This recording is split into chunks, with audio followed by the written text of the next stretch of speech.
Vanessa, Daniela, Hernán, bienvenidos a Largo Aliento. Muchas gracias.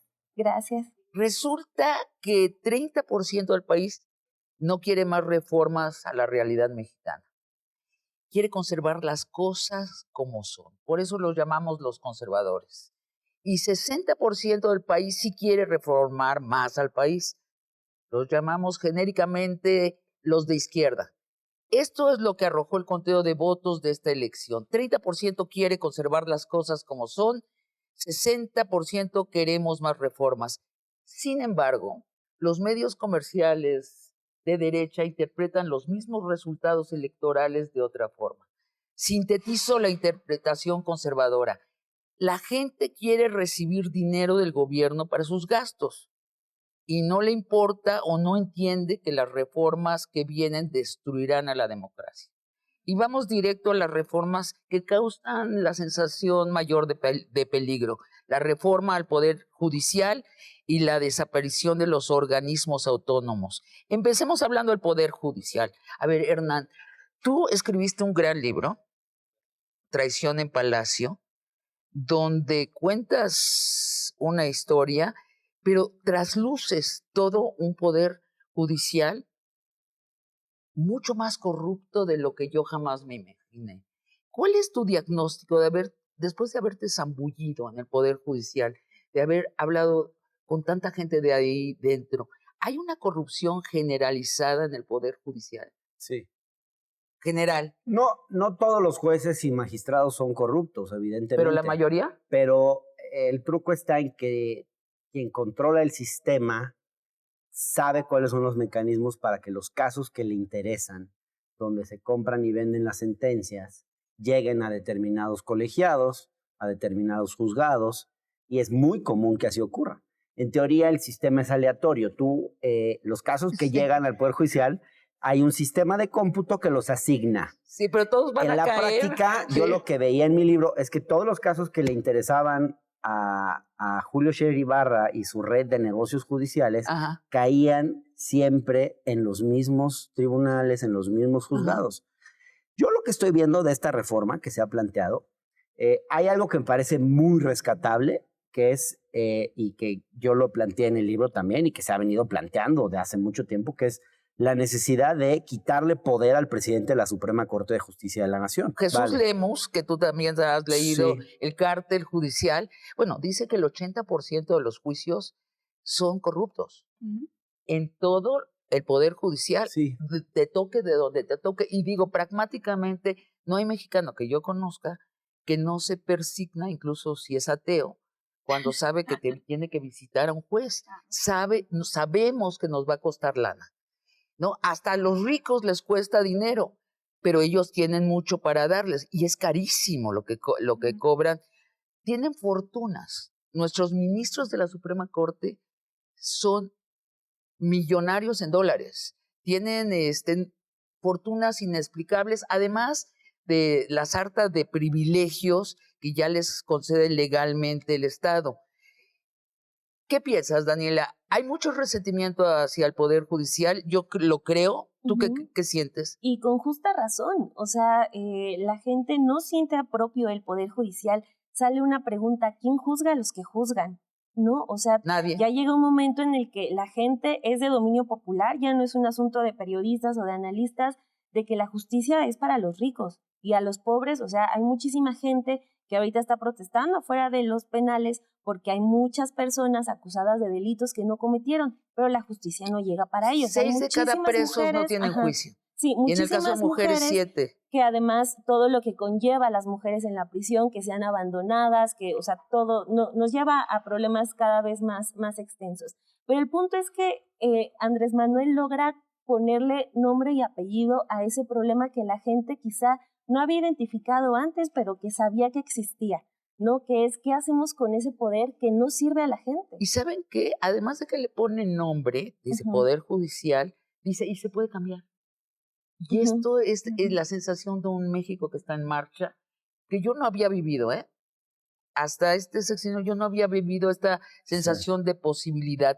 Vanessa, ¿en qué consiste la reforma al Poder Judicial propuesta? Mira, primero diría que la gente que votó por el proyecto de Obrador, por la continuación del proyecto de Obrador, votó por la profundización de aquello que inició el sexenio pasado. Y no solo aquello que no pudo hacer Andrés Manuel, como la reforma energética, sino aquello de lo que se dio cuenta Andrés Manuel López Obrador mientras gobernaba. Y mientras gobernaba, una de las cosas más importantes que se dio cuenta es los jueces están tremendamente corrompidos. Si bien pues, no podemos generalizar, se dio cuenta que una gran cantidad de jueces estaban corrompidos. Entonces, uno decide proponer que cambie la forma de designación de ministros de la Corte, que por cierto, la forma en la que hoy se designan no nos viene gustando hace mucho rato y los grandes juristas ya nos venían diciendo que debía modificarse, solo que esta nueva propuesta tampoco les gusta, entonces ya decidieron proteger la vieja. La nueva propuesta es por elección popular. Correcto, que se dice de voto popular como si fuera mano alzada y eso no es verdad. Es una votación, digamos, indirecta, porque el Poder Ejecutivo va a designar a 10 candidatos que tienen que cumplir con ciertos requisitos, el Legislativo también 10 y el Poder Judicial otros 10. Y dentro de esos 30 se hará una votación popular. Y salen los 11 ministros. Correcto. Y así con magistrados y con jueces. Y así con jueces, correcto. Ahora, si lo pensamos bien, la forma en la que fue decidida, por ejemplo, Lenia Batres como ministra, que causó tanto revuelo, fue una decisión unilateral del presidente porque pues, el Congreso se decidió a no elegirla, ¿no? Y le dejó al final la decisión al presidente. Entonces, el presidente lo que en verdad está haciendo es limitando las facultades del Poder Ejecutivo y relegándola a una decisión popular, porque vaya, nosotros sabemos que el obradorismo opta por una democracia más popular que la democracia pulverizada como la habíamos pensado antes. Otra parte de la reforma judicial es, como bien decía Hernán, quitarle poder al presidente de la Suprema Corte de Justicia de la Nación y quitándole la facultad que tenía como titular del Consejo de la Judicatura Federal, porque quienes juzgaban a los que juzgaban, ellos mismos. Entonces todo se quedaba en su camarilla para crear una red de impunidad tremenda. Entonces, del Consejo de la Judicatura Federal va a salir un tribunal de disciplina que efectivamente sea independiente del Poder Judicial y pueda, pues, disciplinarlos. Y eso es, digamos, la parte de la reforma judicial de Andrés Manuel. Hay también una parte muy interesante de reforma al Poder Judicial que viene en el plan de gobierno de Claudia Sheinbaum y que aprovecha que va a tener de Morena la mayoría del territorio para hacer un modelo nacional de defensoría pública, de fiscalías, y que fue el que desarrolló el equipo de Arturo Saldívar. Sí, Dama, si me permites, yo creo que el principal reto de la justicia está en el ámbito local. Y desafortunadamente la propuesta del presidente no se mete con el ámbito local. Yo creo que es una reforma que se queda corta, yo creo que es una reforma que no plantea necesariamente los temas más graves que causan la corrupción dentro del Poder Judicial, y yo creo que si esa reforma queda en manos de Arturo Saldívar van a ser muerta. Yo creo que tiene que ser alguien con autoridad moral y con la suficiente solvencia para ocuparse de una reforma de esa envergadura, porque Arturo Saldívar ya tuvo su oportunidad en su momento de reformar el Poder Judicial, y ahí están, vean el día que presenta la reforma en la mañanera, dice que el Poder Judicial no necesita un cambio de estructura, ahí está. Entonces, a esas son las palabras de Saldívar. ¿Cómo pasamos de decir que no se necesitaba una reforma profunda del Poder Judicial ahora que sea él quien enarbole una reforma al Poder Judicial? Eso Vamos no se puede. A un corte y regresamos a hablar de Saldívar, del Poder Judicial y de la reforma. Un saco de papas podridas. Creo que tienes que tirar todas las papas del saco y tenemos que ser valientes en ese sentido. ¿Qué pasa? Pues, ¿qué piensas? A ver, si tenemos un poco de memoria, ¿cómo inició el sexenio de Andrés Manuel? Con toda esta discusión respecto al aeropuerto. Y también nos parecía impensable, y también es cierto que los mercados reaccionaron de cierto modo, y lo hizo. Y la respuesta final de los mercados no fue trágica. Entonces, algo que sí nos ha enseñado en su historia Andrés Manuel es que él hace la mesa más grande. Él dice, esto no sirve y estos son los nuevos parámetros de pensamiento. Entonces, yo por ese lado creo que sí es posible que él lo impulse. Por otro lado, también reconozco que Claudia tiene un perfil mucho más, no quiero decir taimado, pero sí mucho más técnico, pero disciplinado. De ahí el beneficio que López Obrador lo haga en septiembre, todavía durante su sexenio, cuando ya tenga al Congreso nuevo con mayoría calificada, que dé el golpazo allí y que dé un nuevo rumbo al barco.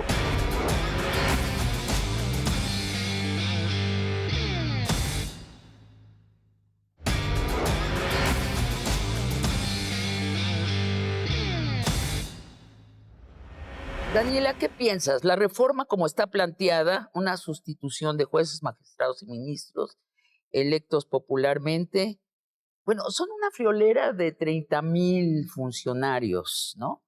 Y después lo que nos explicaba Vanessa, quitarle poder al presidente de la Suprema Corte, el añadido que va a llevar la reforma, todo indica, Arturo Saldívar, que resulta que tiene cuentas pendientes, No digamos, comprobadas, con ¿no? la... Pues no no comprobadas, ¿no? probadas. Yo no sé si es violar el principio de presunción de inocencia Sí. asumir que son. Bueno, pero mientras se aclare, no Bueno, puede ser él quien lo encabece, ¿no? bueno, entonces, pero Daniela, Pues, ¿qué en piensas? eso. A mí la cifra esa de que se vayan 30,000 funcionarios y se elijan otros 30,000, bueno, me causa incertidumbre. Daniela, ¿qué piensas? Sí, todo suena muy radical, pero quizás ese sea el cambio que tiene que haber, porque si hay como una especie de parchecitos, pues todo quedaría prácticamente igual, ¿no? O simplemente llegaría, si estaba Saldívar, llega una piña y es lo que tenemos ahorita, ¿no? Pero creo que es más difícil el reto, ¿no? O sea, porque para ese cambio de lo que plantea Andrés Manuel López Obrador, él dice que también se necesita utilizar a las escuelas de derecho, que también son nidos en donde pues ocurren todo tipo de cosas, ¿no? También son nidos que controlan ciertas familias, que obedecen a ciertas élites. Entonces, híjole, ¿cómo le vas a pedir un consejo a la Barra Nacional de Abogados? Porque, pues, ¿qué tanto ha hecho bien la Barra Nacional de Abogados? O ese tipo de abogados que son, insisto, familias muy poderosas, élites que han estado en la política abierta y secretamente, ¿no? O sea, que han estado en el poder. Sí, sí, Entonces, sí. híjole, ¿cómo echas mano de ese otro grupo que pues también no sabes, no tienes la garantía de que sea del todo ético? Pero creo que lo que suene radical tiene que ser la opción en este momento. Se desprende de la naturaleza del obradorismo el que la propuesta sea que la gente elija, sino que es algo que lleva Andrés Manuel haciendo muchísimo tiempo, ¿no? Entonces, ahí está la propuesta. Creo que no sé si Saldívar sea la mejor persona, pero no sé quién más podría hacerlo. Ese es el punto. Alguien dentro, aunque también cuando él estuvo como presidente de la Corte, pues sí, a lo mejor quizás solamente se quedó en un asunto de pues erradicar el acoso contra las mujeres y así. No sabemos el margen, en lo del Bueno, el nepotismo es Eso lo hizo bárbaro, bien. ¿no? Lo Pero que avanzó, sí, en eso sí o sea, avanzó Saldívar. hizo pero ese proyecto, es pero muy ¿quién gradual. más? ¿No? O sea, ¿quién más podría hacerlo? No, Es no muy sé. gradual. Y luego de leer Traición de Palacio, yo decía, bueno, hablamos de la corrupción, pero es que no hay red de corrupción en el país que no pase por el Poder Judicial. Entonces se quedan las redes de la corrupción, se van los funcionarios cuando cambia el sexenio, llegan los otros y las redes los llaman, los invitan, les ofrecen los servicios de la corrupción. Es muy difícil hacerlo gradualmente. Yo después de pensarlo, ayer en la noche estaba yo diciendo, no, es muy peligroso, y tuve una imagen, un saco de papas podridas. Creo que tienes que tirar todas las papas del saco y tenemos que ser valientes en ese sentido. ¿Qué pasa? Pues, ¿Qué piensas, yo he Vanessa? usado una metáfora y es un pozo lleno de agua. Yo creo que el presidente detectó que muchas gotitas de esa agua están envenenadas y como no podemos saber quiénes sí y quiénes no, y son tan difíciles los procedimientos de disciplina de los jueces, toca vaciar el pozo. Entonces yo también comprendo que suena una decisión descabellada, exagerada, pero no encuentro yo otra solución. Y dicho eso, también hay que entender que en eso consiste el plan C y que nunca ha sido secreto para nadie. No va a ser como la guerra contra el narco de Calderón, que nunca nos avisó nada y día después de votarlo nos dijo, por cierto, para ganar un poco de legitimidad voy a hacer esto. Entonces, Andrés Manuel y Claudia siempre lo dijeron con absoluta precisión y es más, lo de la reforma judicial era la propuesta más vitoreada de Claudia Sheinbaum en los mítines, porque es cierto que toca la vida diaria de las personas y como dices, los más pobres nunca han tenido acceso a un abogado, a un buen defensor de oficio, a una resolución favorable. Otra cosa es que siempre oímos la evaluación del Poder Judicial, de la reforma al Poder Judicial, de los mismos expertos, de los grandes juristas de la UNAM, de los grandes juristas de la Libre, que perdón, pero ellos son los primeros beneficiarios de esta red de corrupción, que la justicia sea costosa, sea compleja. Entonces, sí hay muchos operadores de la justicia que tienen que revisarse y perdón, pero por eso votó la gente. Ahora que la pregunta sea, ¿se va a llevar a cabo el plan C? Pues es que así tiene que ser, porque lo contrario sería antidemocrático. Me porque gustaría la derecha decir ya está diciendo que hay que ser juiciosos, hay que platicarlo, hay que negociarlo. Hernán. No, a ver, a mí me parece que sí es necesario reformar el Poder Judicial. Es muy importante esa reforma. No puede hacerse express, como planteó Nacho Mier, de que en un mes aprueben 18 reformas. Eso me parece una irresponsabilidad plantearlo. Y yo creo que plantearlo así, a quien le hace un daño es a la propia presidenta electa. Ahora, de los elementos que contempla la reforma, a mí me parece que la elección de los ministros, de los magistrados, de los jueces por voto directo es un acto de demagogia que no va a pasar, que yo creo que el propio presidente sabe que es algo inviable, que lo hizo para provocar, que lo hizo para movilizar ciertos apoyos en la campaña. Eso es inoperante, eso no va a suceder. Bueno, vamos a ver. Vamos a tener una cosa muy edulcorada y yo creo que además también sí creo que es irresponsable plantearlo. O sea, es cierto, tienen un mandato democrático, eso no lo pongo en duda, pero ya estamos viendo cómo están reaccionando los mercados y lo que más incertidumbre les causa es la reforma judicial. Entonces tú no puedes plantear una reforma así sin que te eches a muchos poderosos encima. Entonces yo no creo que eso vaya a pasar. Es un acto demagógico de López Obrador y de Claudia. O sea, no va a ser, dice Hernán, lo parafraseo. No, lo fraseo, lo cito textualmente. Va a ser algo mucho más suave, endulcorado. A ver, ¿sí? A ver, si tenemos un poco de memoria, ¿cómo inició el sexenio de Andrés Manuel? Con toda esta discusión respecto al aeropuerto. También nos parecía impensable, y también es cierto que los mercados reaccionaron de cierto modo, y lo hizo. Y la respuesta final de los mercados no fue trágica. Entonces, algo que sí nos ha enseñado en su historia Andrés Manuel es que él hace la mesa más grande. Él dice, esto no sirve y estos son los nuevos parámetros de pensamiento. Entonces, yo por ese lado creo que sí es posible que él lo impulse. Por otro lado, también reconozco que Claudia tiene un perfil mucho más, no quiero decir taimado, pero sí mucho más técnico, pero disciplinado. De ahí el beneficio que López Obrador lo haga en septiembre, todavía durante su sexenio, cuando ya tenga al Congreso nuevo con mayoría calificada, que dé el golpazo allí y que dé un nuevo rumbo al barco. Otra de las cosas que ha mostrado Andrés Manuel es ser muy respetuoso con el sexenio de Claudia. Lo vimos con el tema de las obras de infraestructura. Él se endeuda un poco más para dejarlas pagadas y dejarle una buena herencia a su sucesora. La gira del adiós, que también él consideró que ya era una falta de respeto hacerla mientras había una presidenta electa. Entonces, yo sí creo que de ahí viene su frase de vamos con la reforma judicial, pero la voy a platicar con Claudia. Ya lo considera como una cosa de conjunto. Digamos, yo creo que le conviene a Claudia. O sea, le conviene a Claudia decirle, sí, échate tú esa, y yo llego después, 3 meses después, cuando ya se calmaron las aguas. Sí, con los mercados enloquecidos. O sea, yo sí creo que el presidente cuando manda la reforma judicial quizá fue un poco más ambicioso de lo que quería al final porque sabía que había una negociación. A ver, yo meto acá cierta información. Tengo una amiga banquera importante y me habló para consultarme qué diablos está pasando, están destruyendo el Poder Judicial, y le platiqué la sensación general de los mexicanos hacia el Poder Judicial. Y me dijo, sí, bueno, yo cada que he tenido un problema con el Poder Judicial mexicano, es terrible, es corrupción. No da ninguna certidumbre a los mercados este Poder Judicial. Pero este Poder Judicial, y eso es lo que me dijo. Y el de la Ciudad de México menos, ¿eh? Lo que me dijo ella es, háganlo rápido ya. O sea, ella no está escandalizada de que vamos a hacer una reforma al Poder Judicial.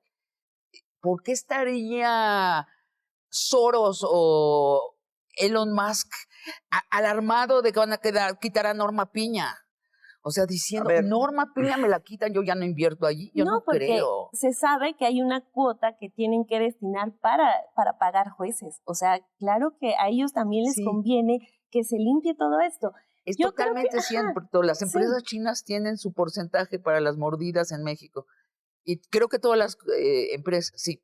Sí, y eso requiere soluciones de fondo. Yo creo que Saldívar lo que va a hacer va a ser alivianar o suavizar un poco esa propuesta radical de Andrés Manuel, porque él, de hecho, en una ocasión, antes de ya pasar al equipo de Claudia Sheinbaum, ya se había mostrado también en un punto en contra de la elección popular de ministros. Vamos a ver cómo ha cambiado ahora, ya que forma parte del equipo, pero sí creo que tiene que haber mucho ese respeto del nuevo gobierno. También creo que los mercados deben dejar de ser un parámetro que nos escandalice, porque lo que estamos viendo es que hay miedo, pero después todo se empieza a tranquilizar y el país está bien, la economía está bien, el país no está endeudado.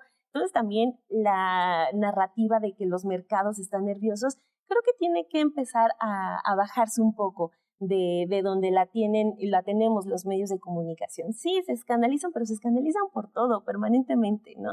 Entonces, Y hay una cosa adicional respecto a lo que ha dicho Saldívar en el pasado, incluso creo que fue aquí contigo, antes también de formar parte de la campaña de Claudia, él te platicaba sobre la reforma que había impulsado en el Poder Judicial y dijo, lo que a este país le falta es una gran reforma a la justicia. Esa fue una reforma administrativa que él ya calificaba de incompleta.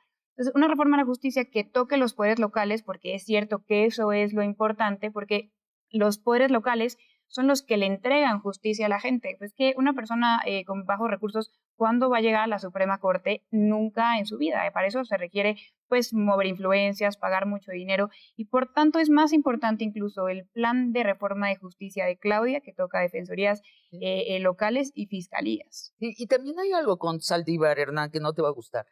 Pero si tienes un poder judicial al 80% corrupto, como dice Jesús Lemus, después de una investigación de 11 años en territorio, yo no sé cómo un magistrado, un ministro o un juez que quiere hacer el bien se mueve si no es con los mismos instrumentos. En defensa de Saldívar, es que ¿cómo te mueves allí adentro si todo es influyentismo, si todos son grupos de poder, si todo es soltar dinero? Como Juana de Arco llegas y les dices, háganme caso porque yo digo, yo tengo el bien en mi palabra. ¿Me explico? ¿Lo descarta a Saldívar para hacer la reforma? Para mí, Saldívar está completa y absolutamente descartado moral y políticamente para ser quien encabece la reforma al Poder Judicial. ¿Cuáles son sus pecados? Pues creo que no es el tema del programa. Si quieres otro día me invitas y lo hablamos con detalle. Pero... bueno, enlístalos. Hay actos de Saldívar corrupción. fue el principal operador de Julio Scherer Ibarra en la justicia y no solamente facilitó los temas estratégicos que uno podría llamar de Estado que le interesaban al presidente.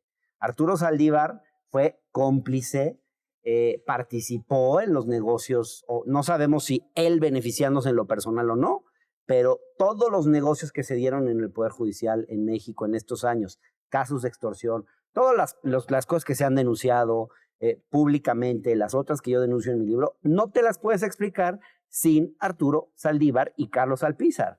Entonces, a mí me parece que mientras no se aclare todo ese esquema de todos esos presuntos casos de corrupción, él no puede ser quien encabece la reforma. Pero quería decir otra cosa, Sabina. Adelante. Yo creo que hoy están en tensión en México dos modelos o dos ideas de la democracia. Escribió Ana Laura Magaloni un muy buen artículo sobre el tema, no sé si lo leyeron hace unas 2 semanas, donde decía, por un lado está la idea de la democracia como gobierno de la mayoría, sí.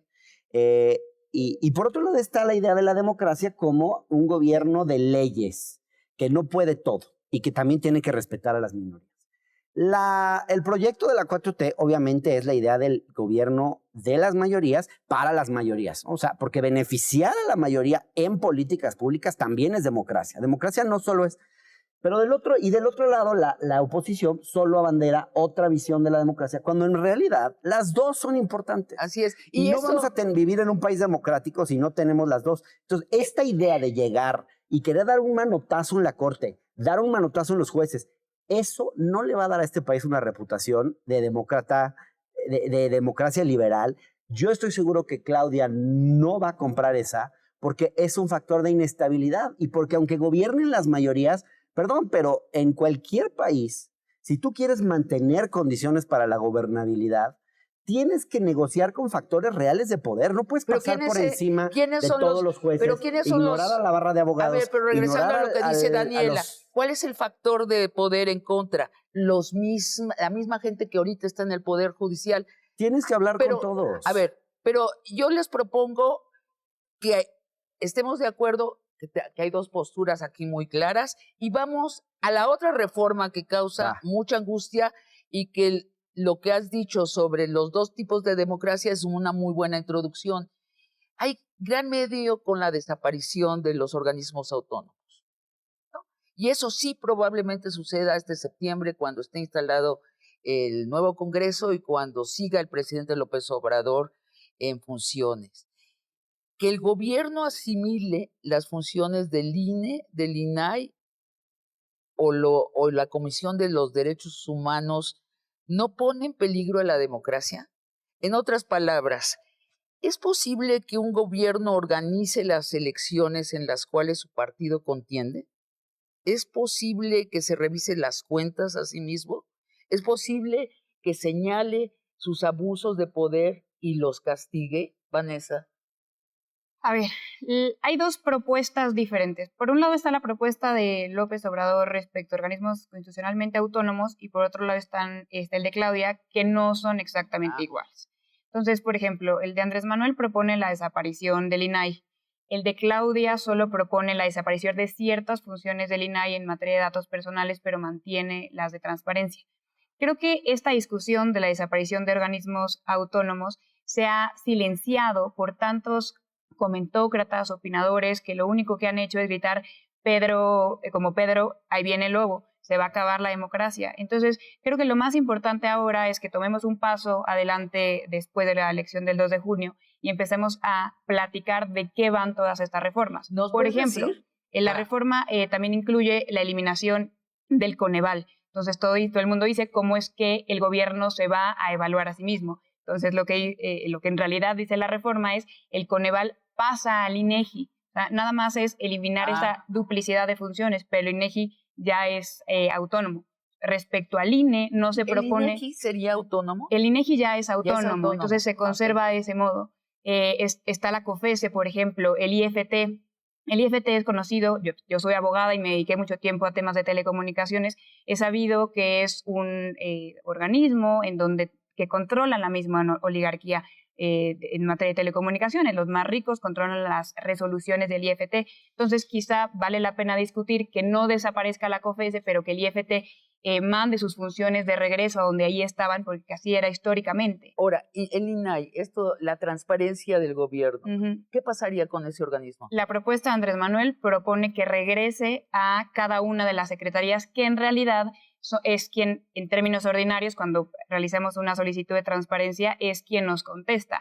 El INAI no es quien nos dé esa información, sino que resuelve inconformidades en caso de que no nos dé ese organismo público la información. Dicho eso, yo sí creo que debería conservar esa autonomía respecto a esa Claudia función. Respecto a eso? Todavía no propone nada. No lo ha propuesto. Claudia va un poco más allá y propone la reingeniería de instituciones menores, de descentralizados, para un tema de austeridad. O sea, vamos a eficientar los gastos públicos mandando esta secretaría a esta otra. Vaya, tiene más o menos 20 instituciones adentro, menores de las que nunca hemos escuchado el nombre. Ahora, lo central, el INE. El INE no se propone eliminar su autonomía. No, eso lo he escuchado en muchas partes, pero no se propone. En muchas partes. Ese es el discurso de la mañana. Sí salió hasta en la portada de Reforma, adiós al INE. Sí, pero es que dicen adiós al INE porque se propone cambiarle el nombre a que sea Instituto Nacional de Elecciones y Consultas, INEC. Eso es. Y hay otras cosas que son discutibles respecto a la reforma electoral, la eliminación de los plurinominales, que por cierto también se ha dicho que se acabó la representación de las minorías y no va de eso. Entonces creo que la discusión pública merece que profundicemos más el análisis de todas estas reformas. Así es, Daniela. Sí.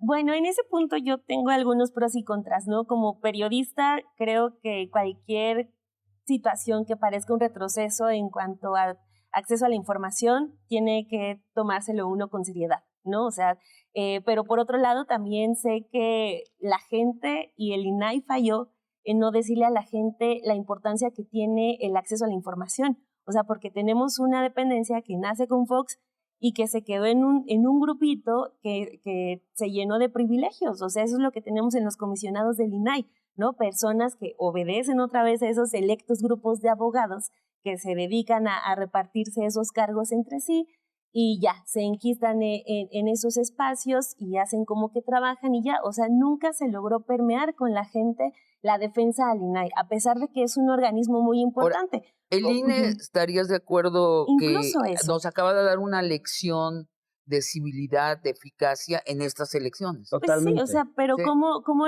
le puedes exigir a la gente que salga a defender al INE? Digo, no hablo de la marea rosa, sino la otra parte de la gente, cuando apenas el INE les azotó la puerta en la cara en 2006 y les dijo, no saben qué, por 0.56% Calderón es su presidente. No, o sea, ¿cómo le exiges que la gente diga, no, el INE no se toca? Digo, tenemos ese grupito que sí salió a decirlo, pero la mayoría no lo Pero hizo, lo que estamos de acuerdo, o más bien ustedes, es que lo del INE es una fabricación de la derecha. El Sí, ha habido INE no mucha está en peligro. desinformación. No. No, Qué importante, digo, después hablamos en otra mesa de una reforma a los medios, porque la gente jura que lo que está en peligro es el INE, y de hecho por eso llenaron el Zócalo, la marea rosa, porque estaba en peligro el INE. Y lo que no les gusta es que también los consejeros electorales serían electos, como los ministros, mediante voto popular indirecto. Eso es lo que ellos llaman como la pérdida del INE también. Yo creo que en general del paquete de reformas que presentó el presidente, que son 18 reformas y que al parecer se van a discutir En en septiembre, cosa que me parece que no es la mejor decisión. Es que solo hay que dos creo que, difíciles. Sí, pero no, me parece que son muchos. Mira, yo en general todas las que tienen que ver con lo social las comparto. Por ejemplo, garantizar los programas sociales como derechos, ya se hizo con la presión para adultos mayores. Pero el que los demás programas que se están planteando sean derechos. Garantizar aumentos del salario mínimo por encima de la inflación. En fin, el tema en el área de salud, también ahí hay una propuesta. Todo eso lo veo muy bien. En la parte política, ya lo veo con más dudas. Todo lo que es la agenda política, porque lo que me parece es que cuando empiezas a sumar cosas, el mensaje que das hacia afuera no es de que te estás comprometiendo a respetar la democracia liberal clásica que le gusta a la oposición, para decirlo de una manera, para decir solo una parte de la democracia, pero esa es importante, y es importante que desde fuera se perciba que en México no hay un retroceso democrático, que nos mantenemos como miembros del club de países democráticos. O sea, esas cosas son importantes, y cuando tú sumas la reforma al Poder Judicial, donde pretendes descabezar a la Suprema Corte, y luego sumas desaparecer a rajatabla 18 órganos constitucionales autónomos, que perdón, mal que bien, muchos de esos órganos le dan certidumbre a ciertos intereses económicos que lo van a ver con mucha preocupación. Bueno, tenemos... Quitar los pluris... No, acabo. Acabar con 200 plurinominales. Eso no me parece bueno. Yo no lo defendí antes, no lo voy a defender ahora. Y luego, por ejemplo, lo de la Guardia Nacional, que pase a la adscripción de la Sedena, yo tampoco estoy de acuerdo. Cuando sumas esto, dices, aquí no hay un proyecto democrático. Cuando sumas las cosas. A ver. Y eso me parece que es algo que Claudia va a tener que cuidar mucho. A ver, coincidamos otra vez, que no coincidimos. A mí me encanta que se vayan los plurinominales y todas, todas, excepto... ¿Te encanta? No hubiera habido Partido Comunista Mexicano, no hubiera habido PSUV, no hubiera habido PRD. Pero estamos en otro momento yo no quiero cerrarle la posibilidad a un nuevo partido de izquierda que se quiera crear y llegar al poder. A ver, pero para nada quiero eso. Tenemos dos posturas distintas y creo que quedaron explicitadas. Yo, sobre todo sabiendo que el INE no se tocará en lo esencial, me siento tranquilísima. Yo también. También, derechos humanos, ¿cuál va a ser la suerte de la Comisión de Derechos Humanos? Que, por cierto, lleva 6 años sin funcionar. Increíble. No sé a qué secretaría se adscribe, Eso sí. Pues muy mal, porque esa es una conquista muy relevante. Cierto, Sí, pero en lo material es inservible. O sea, eso es indefendible. Yo creo en lo material es inservible la CNDH. Entonces yo creo que sí. Trascendente. No, en lo material lleva 6 años siéndolo. Entonces sí es valiosa ha sido inservible en esta administración. Por eso, porque tuvimos una directora de la Comisión de Derechos Humanos que creo que no tenía ni idea, ni quería tener idea, y a nadie le importó, como otras cosas que sucedieron en este sexenio, pero son pecata minuta en comparación de el mapa grande. Vamos a un corte y vamos concluyendo. Muy bien. Volvemos. Hay 2 grupos que todo el tiempo están enfrentados entre sí, que asumen posiciones de alineamiento automático, donde todo lo que venga de AMLO está mal, o todo lo que venga, y del otro lado, todo lo que venga de la oposición está mal. Sí. Yo creo que tenemos que empezar a tener una discusión pública mucho más madura. Sí. No todo lo que critique la oposición al gobierno significa que lo que está mal. Hay críticas de la oposición que tienen razón y críticas que no. Y asentada en la realidad. Y no todo lo que la 4T hace, y creo que necesitamos, quienes simpatizamos con la 4T, empezarnos a atrever a discrepar y a criticar mucho más y dejar de pensar en cómo lo van a interpretar, no le vayas a hacer el juego a la derecha, porque eso lleva al fanatismo, al pensamiento estalinista.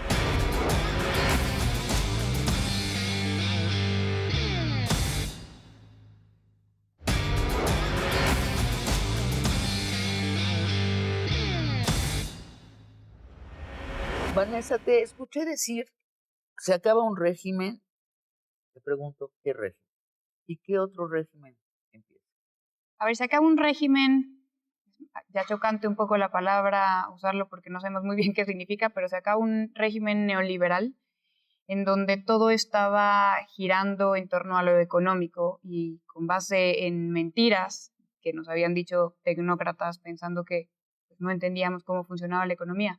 Se acaba el régimen de la economía del goteo, se acaba el régimen de la mano invisible del mercado, se acaba el régimen en donde solo se consiente a los de arriba porque efectivamente pensamos que gotea a los de abajo.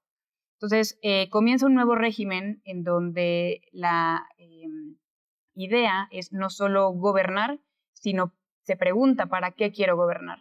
Y por eso era tan importante que Claudia Sheinbaum tuviera este proyecto de nación tan explícito, con un diagnóstico claro, un plan, incluso métricas, porque no solo le prometió a los votantes voy a seguir el legado de Andrés Manuel, son estos los proyectos específicos que prometo para tu vida. No solo quiero gobernar por gobernar, sino para que tu vida sea mejor.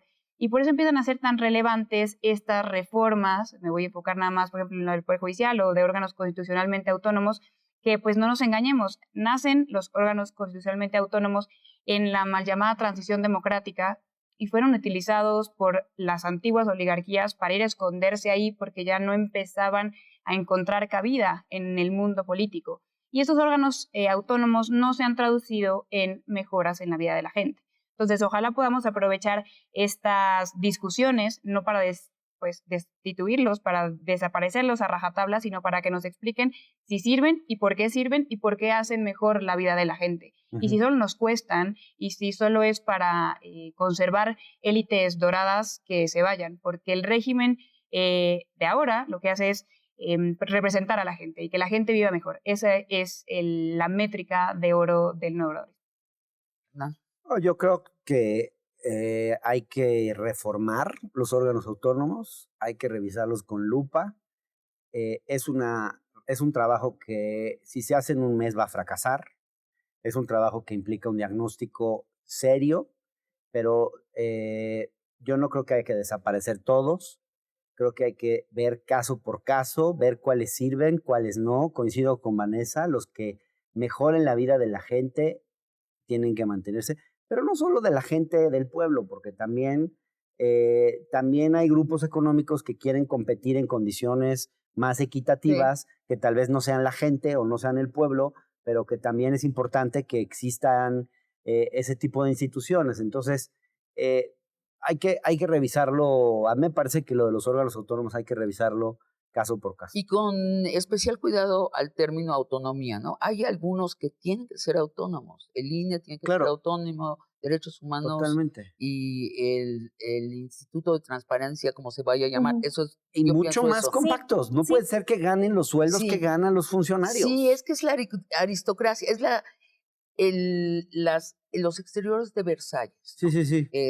Los organismos autónomos. Daniela. Sí, porque, o sea, el hablar de la autonomía es la autonomía para qué, ¿no? Sí. Y ahí mismo nos metemos al cuál es la solución que el gobierno me está presentando, porque, por ejemplo, con el asunto del INAI, una de las soluciones que planteó López Obrador es que pasara a manos de la Secretaría de Función Pública, cuando Secretaría de la Función Pública también solamente lo que ha hecho en cuanto a bases de datos grandes ha sido nómina transparente, lo hizo el primer año y hasta ahí ha quedado la función pública, que pues es una dependencia que no ha brillado cuando ha tenido casos para actuar y mostrarse fuerte frente al combate a la corrupción. Entonces, te compro que el INAI, y eso podemos hasta demostrarlo, de que no logró permear en la gente, de que la gente sienta la necesidad de defender su acceso a la información, sus solicitudes de transparencia, pues no lo logró, y el INAI, porque ni siquiera lo hicieron, ¿no? Ni siquiera es que hayan bajado una sola campaña para que la gente hiciera suyo ese instituto.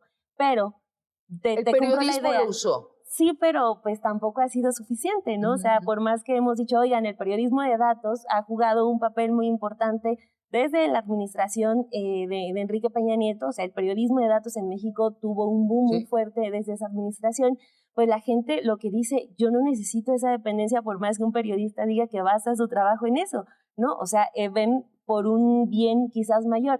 Pero si la gente ya está con esa idea, pues cuidas entonces la propuesta, la alternativa. Y si la alternativa es darle una Secretaría de la Función Pública, tampoco me estás demostrando, gobierno, que es la mejor opción, porque no se le vamos a dar una dependencia que ha sido muy obsoleta. ¿Por qué vas a quitar algo obsoleto para dárselo algo igual? ¿Ustedes ¿no? saldrían a marchar para que el INE sea independiente, sea autónomo del gobierno? Pues ya es. No, sí, pero todo el tiempo está el rumor de que el presidente aspira a que se regrese a gobernación, que por qué joda toda esta burocracia dorada del INE. Yo creo que es un sine qua non de la democracia. Sí, no, totalmente. Y sobre todo cuando vimos cómo funcionó el domingo pasado y a todos, pues sí, a tiros y a troyanos. Porque ganaste. No, pero también he visto muchos opositores muy decentes. Pero qué chistoso, y es muy paradójico que los de la Marea Rosa salían en defensa del INE, y ahora que el resultado les resultó adverso, dicen que lo están impugnando, están cuestionando el resultado. Entonces, lo que eso muestra es que la institucionalidad electoral funciona. O sea, ya, digamos, justo esto es lo que está confirmando. Entonces, yo creo que, bueno, ahora sí que como López Obrador se dedicó, en mi opinión, equivocadamente, a cuestionar al INE de más, porque uno puede cuestionar a Lorenzo y a Ciro, a personajes que usaron el INE políticamente con un sesgo político ideológico, pero de ahí a cuestionar toda una institución que funciona bien, me parece que es un error. Y yo creo que eso, pues de alguna forma, ahorita le está dando armas a la oposición para también cuestionar el resultado electoral. Tal vez si el presidente no hubiera manejado ese discurso, hoy no estarían haciendo eso los opositores. Sí. Vamos a pasar a otro estilo de gobernar, sin duda, ¿no? O sea, yo como dramaturga me doy cuenta que gran parte del éxito de las mañaneras es que el presidente hace eso, o sea, que tiene en tensión a todo el país y todo el mundo quiere ver la nueva escena dramática que va a suceder.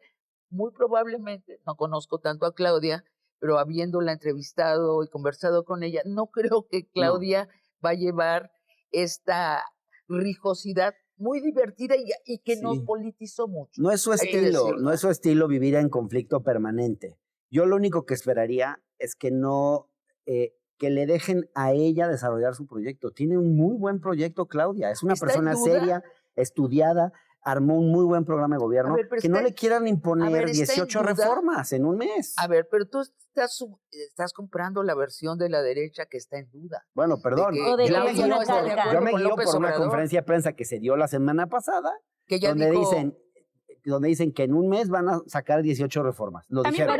También porque estamos acostumbrados a un presidencialismo que casi 7 meses después de salir de su gestión ya no hacía nada, pero si lo hiciera el presidente estaría en su absoluto derecho porque seguirá siendo presidente. No estoy cuestionando la legalidad del acto. Yo creo que no será así, pero de todos modos él tiene también su derecho a... En una lógica de avasallaje. Y yo creo que a mí me gustaría que esta mayoría sólida que le dio el pueblo a Morena y a sus aliados la usen responsablemente y no en una actitud de avasallaje, de ahora somos hegemónicos y vamos con todo y no escuchamos a nadie e imponemos.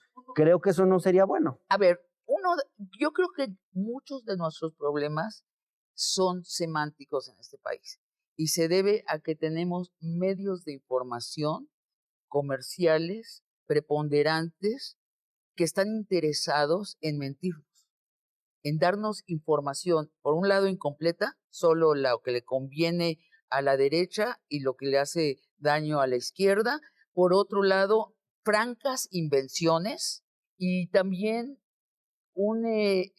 medios comerciales que omiten información. Que la izquierda habla, el último caso más sonado es el de Taboada, ¿no? Un candidato a gobernar la Ciudad de México. Toda la izquierda, toda la prensa izquierda está documentando cómo ha sido corrupto, cómo ha hecho un cártel inmobiliario. No aparece una sola nota en la prensa comercial. Y esa es la del mes pasado. Cada mes ha habido un silencio ensordecedor. Démosle poco tiempo a esto para pasar a conclusiones, pero sí quisiera preguntarles, ¿qué piensan de una reforma de medios de comunicación, Vanessa? No sé si me gusta como una reforma legal a medios de comunicación. Yo creo que no todo se resuelve desde el derecho. Sí considero que después de lo ocurrido el domingo, la gente, sobre todo la gente que consume los medios de comunicación que les mintieron con absoluta impunidad y cinismo, el tema del voto masivo, el voto oculto en favor de Xóchitl, los casos de corrupción de Xóchitl, yo no vi un solo medio de corporativo de información que le haya dado difusión al reportaje de Daniela. Entonces yo creo que sí deberían exigirle cuentas a esos medios de comunicación que, por cierto, están sobreestimados. Todos estos comunicadores que decían, vota por Xóchitl, no porque nos guste Xóchitl, porque además se limpiaban ellos su reputación, sino porque está en peligro la democracia. Ellos pensaban que tenían más audiencia, más auditorio, más electorado que los escucha. Todos pensábamos, yo también pensaba que tenían mucho Esa más. fue la gran sorpresa, dos grandes sorpresas del domingo. Número uno, la brecha, ¿no?, con la que gana Morena. Y número dos, que existieran personas que creían que podía ganar Xóchitl. Todos los que... es que esa era la gran sorpresa. Y hasta lo sufrieron. Y se notó. Todos los que consultábamos encuestas creíbles sabíamos que no existía esa posibilidad. Y claro que la democracia es incertidumbre, pero ellos utilizaban unos pronósticos absolutamente falaces, increíbles, claro. Y les mintieron. Les dieron encuestas falsas. El grado de mentira fue enorme y creo que por eso no se encuentran. Tú mencionabas recién lo del INE, pero es que yo ya no creo nada de los medios de comunicación masiva, nada.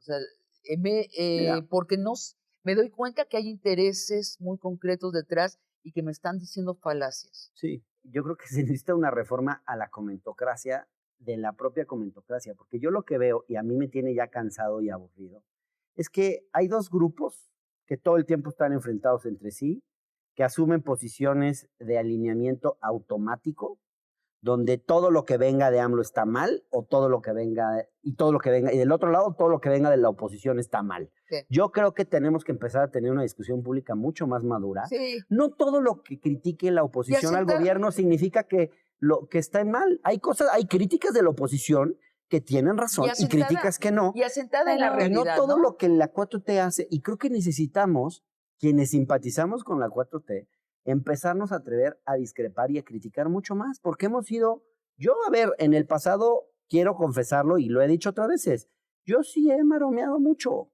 sea, yo sí tenía esta idea de que no había que hacerle el juego a la derecha y entonces había que encontrar un argumento para justificar.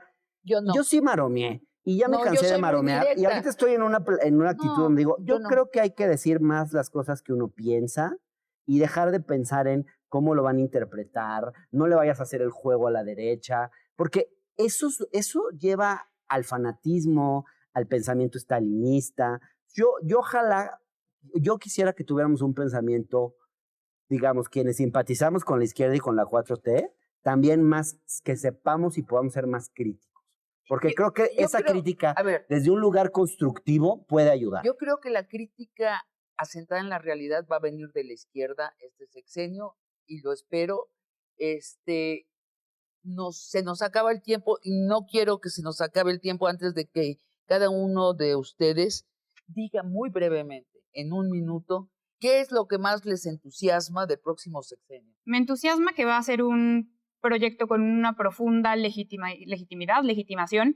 Era importante porque Claudia Sheinbaum no solo es mujer y por tanto seguramente la va a tener mucho más complicada que Andrés Manuel, sino porque no es Andrés Manuel López Obrador. Entonces, esta gran legitimidad me entusiasma, creo que habla perfectamente el México que quiere la mayoría de los mexicanos, y porque va a ser un sexenio con algo que le faltó a Andrés Manuel, y es mucha técnica, es mucha disciplina. Entonces creo que pavimentó perfectamente ese primer piso de la transformación, y me entusiasma que vamos a tener resultados, métricas, vaya, la tecnocracia que antes nos gustaba, pero con sentido de justicia social. ¿Verdad? Me entusiasma mucho que nos gobierne una mujer, muchísimo. Me entusiasma que además sea una mujer no frívola, sino una mujer inteligente.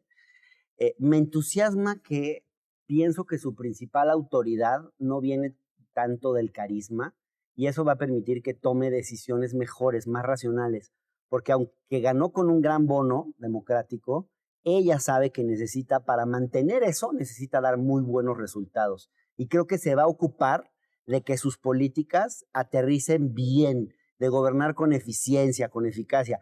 Ella es una mujer muy eficiente y muy capaz, y yo creo que va a ser que muchas políticas que en este gobierno no funcionaron tan bien en el terreno, etcétera, sean mucho más efectivas y den mejores resultados. Yo también ahí me salgo de mi objetividad periodística y sí me siento muy contenta de tener una primera mujer presidenta, y que sea ella Claudia Sheinbaum, por su perfil, que no es una mujer política de carrera, sino es una mujer que se hizo en la academia, que se ha dedicado a la ciencia y que ha dedicado gran parte de su vida al activismo. Y con base en eso creo que lo importante va a ser abrir agendas, ¿no? La agenda de López Obrador fue eficaz, pero fue cerrada. Y creo que Claudia tiene que empezar a abrir, o sea, de decir, los ambientalistas son los malos, no todos los ambientalistas son los Derbez, ¿no? Entonces, empezar a escuchar esas causas, empezar a escuchar las causas de las mujeres, empezar a aplicar ya el sistema de cuidados que urge y que nos llevan prometiendo a las mujeres durante muchísimo tiempo, que demuestre que una mujer en el poder sí es muy distinta a un hombre. Muchas gracias, muchísimas gracias. Y a ustedes, amigos y amigas, los espero el próximo jueves para otra conversación de largo aliento.